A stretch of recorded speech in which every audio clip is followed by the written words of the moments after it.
Welcome to சுட்டி குட்டி stories. நிலவின் குரல் கேட்கும் சிறுமி லைலா.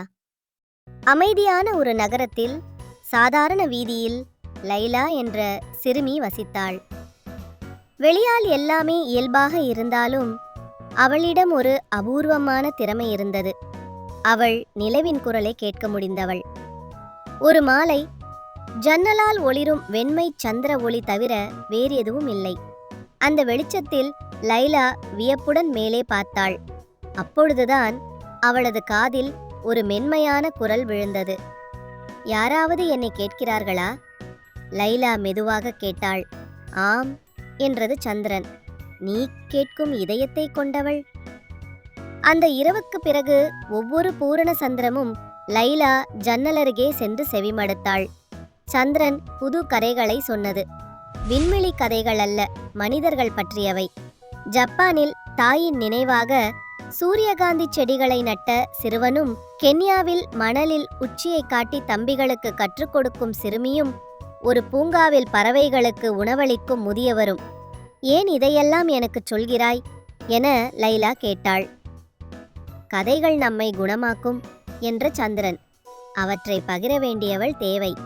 அதிலிருந்து லைலா அந்த கதைகளை பகிரத் தொடங்கினாள். தன் வகுப்பில் ஜெஸ்ஸி என்ற சிறுவன் புலம்படும்போது அவனிடம் மிடுக்கான இளவரசன் டிராகன்களுக்கு பாடல் பாடி அமைதியை உண்டாக்குவதாக ஒரு அழகிய கதையை சொன்னாள். பிறகு அவனது ஆசிரியை சோர்வுற்றபோது ஒரு கடிதத்தை மேசையில் வைத்து சென்றாள். ஒரு மரத்தடியில் கற்றுத்தரும் ஆசிரியை யாரும் கவனிக்கவில்லை என்று நினைக்கிறார். ஆனால் குழந்தைகள் அவரை நேசிக்கிறார்கள்.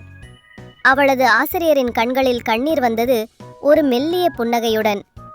ஆனால் அதே சமயம் இரவில் சாம் பயந்தபோது லைலா கூறினாள், ஐஸ்லாந்தில் ஒரு குழந்தை சிரித்து கொண்டே தூங்குகிறாள். உன்னையும் சந்திரன் கவனிக்கிறான்.